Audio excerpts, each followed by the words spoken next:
To that big traffic update right now, officials with the Lloyd For You project are warning drivers to be careful.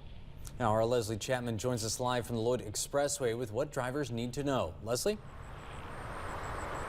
Well, Jamie, Rob, definitely some big changes that drivers on the Lloyd need to be aware of. And just around 1 p.m. today, they shifted drivers on the westbound lanes over to what was originally the westbound lane of, or the westbound lanes of the Lloyd Expressway. We're celebrating on the west side today, although it's probably going to put a little kink into people's commutes. Westbound traffic on the Lloyd has moved back to normal on the westbound side.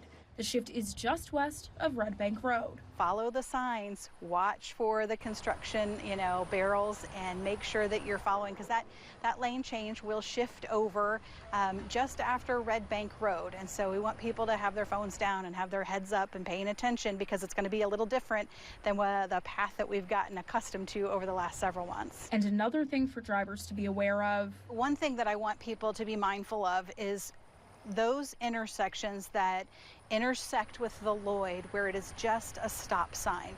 So we're talking about Middle Mount Vernon, McDowell, County Line Road.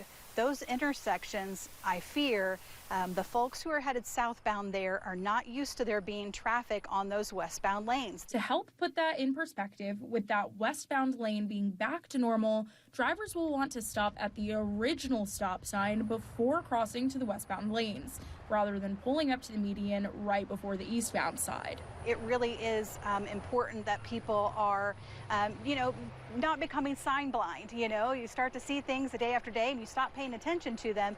And so there are going to be some new signs and there's going to be some new ways of doing things. Now, officials do tell me that the eastbound traffic will stay on the eastbound side, and that's for at least 5 more days, while they work to put some barriers up on those westbound lanes and get everything ready for when they move that eastbound traffic on over to those westbound lanes, and that way they can close the eastbound side of the Lloyd and be able to do that same construction they've been working on and keeping the west side closed for so long. Now, we've got all those details for you in case you missed anything on 14news.com. For now, reporting live in Evansville, Leslie Chapman, 14 News.